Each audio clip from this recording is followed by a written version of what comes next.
নমস্কার বন্ধুরা, কাল মঙ্গলবার, তাই আজকে আমি একটা সম্পূর্ণ নিরামিষ রেসিপি শেয়ার করলাম। একটা ব্রকলি, আলু, পনির আর মটরশুঁটি দিয়ে তরকারি। আমি এখানে একটা বড় ব্রকলি নিয়ে নিয়েছি আর এইভাবে পিস করে কেটে নিয়েছি। আর নিয়েছি 500 গ্রাম আলু, কেটে টুকরো করে নিয়েছি, এরকম ভাবে টুকরো করে নিয়েছি। এবার আমি নিয়ে নেব অল্প একটু আলমন্ড, এই গোটা 10 কাজু, কিশমিশ, কাঁচা লঙ্কা আর চালমগজ, আর নিয়ে নেব একটা টমেটো। এগুলো সব আলাদা আলাদা করে পেস্ট করে নেব। এবারে কড়াইতে একটু সর্ষের তেল দিয়ে দিলাম এই ব্রকলিটা ভাজার জন্য। 25 থেকে 30 গ্রামের মতন সর্ষের তেল। এই ব্রকলিটা আমি মিনিট 5 ভেজে নেবো। ব্রকলি বেশি ভাজলে ভালো লাগে না, বেশি সেদ্ধ হলেও ভালো লাগে না, তাই এটাকে আমি অল্প একটু ভেজে তুলে নেব, যাতে এর সবুজ রংটা নষ্ট হয়ে না যায়। দেখুন বন্ধুরা, আমার ব্রকলিটা ভাজা হয়ে গেছে। এবার এটা আমি একটা পাত্রে তুলে রাখছি। এবার এই কড়াইটা গরম থাকতে থাকতেই এর মধ্যে আমি দিয়ে দেব আর একটু সর্ষের তেল। এটাও ওই 25-30 গ্রামের মতনই দিলাম। এটাতে তরকারিটা রান্না হবে। এর মধ্যে দিয়ে দিলাম একটু তেজপাতা আর জিরে। এবারে এই টুকরো করে কেটে নেওয়া আলুগুলো এর মধ্যে দিয়ে দিলাম।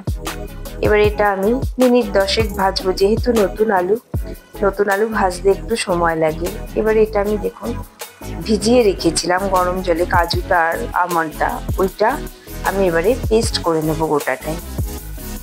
এবার জল দিয়ে পেস্ট করে নেবো। ততক্ষণ আলুটাও ভাজা হোক। আমার আলুটা ভাজতে মিনিট 10 সময় আমার লাগবে।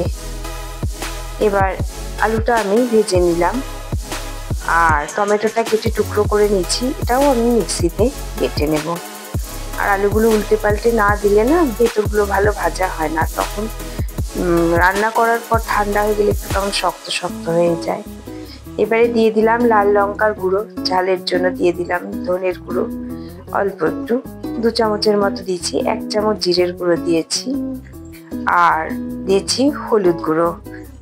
আর এবারে একটু আদা বাটা দিয়ে সামান্য জল দিয়ে আমি মশলাটা সাঁতলে নেব। এবারে সাঁতলানো হয়ে এলে আমি এর মধ্যে দিয়ে দেব আগে বেটে রাখা টমেটোটা। এবারে টমেটোটা দিয়ে এটাকে আমি বেশ কিছুক্ষণ নাড়বো।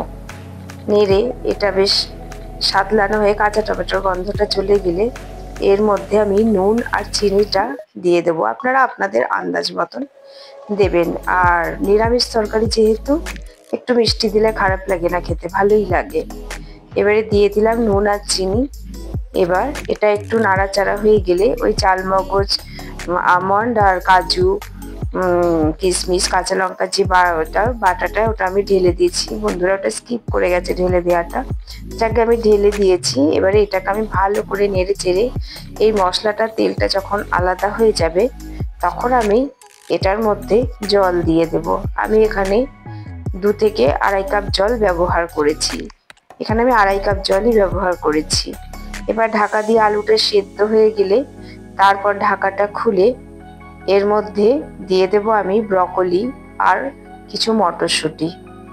এবার দিয়ে দিলাম ব্রকলি আর মটরশুঁটি। দেওয়া হয়ে গেলে এটাকে একটু নাড়াচাড়া করে আমি, ব্রকলিটা বেশি সেদ্ধ হলে তো ভালো লাগবে না, তাই একটু নাড়াচাড়া করে এর মধ্যে দিয়ে দিলাম ঘরে তৈরি করে রাখা একটা মশলা আর একটু বাজার থেকে কেনা গরম মশলা। ওই ঘরে তৈরি মশলাটা একদিন আপনাদের সাথে আমি শেয়ার করব। ওটা ঘরে তৈরি করে রেখে দিলে না যে কোনো নিরামিষ রান্নায় খেতে খুব ভালো লাগে। এবার আমি এর মধ্যে দিয়ে দেব টুকরো করে ভেজে রাখা পনিরগুলো। বেশি ভাজবো না, একটু জাস্ট কোট ধরলেই আমি পনিরগুলো এর মধ্যে ঢেলে দেব। এবার পনিরটা দিয়ে খুব হালকা হাতে আমি নাড়াচাড়া করব, কারণ পনির তো একটু ঘেটে যায়, আর ঘেটে গেলে ভালো লাগবে না, একটু গোটা গোটা থাকলে ভালো লাগে। এবার আমি হালকা হাতে নেড়ে দিলাম। দেখুন বন্ধুরা, ব্রকলিটাও সেদ্ধ হয়ে গেছে। ব্রকলি সেদ্ধ হতে বেশি সময় লাগে না, আর খুব সেদ্ধ হয়ে গেলে ভালোও লাগে না। তো বন্ধুরা, কেমন লাগলো আমার এই রেসিপি যদি ভালো লাগে প্রতিদিনের মতো আজকেও আমি বলবো, তাহলে আমার এই ভিডিওটাকে লাইক করবেন, চ্যানেলটাকে সাবস্ক্রাইব করবেন।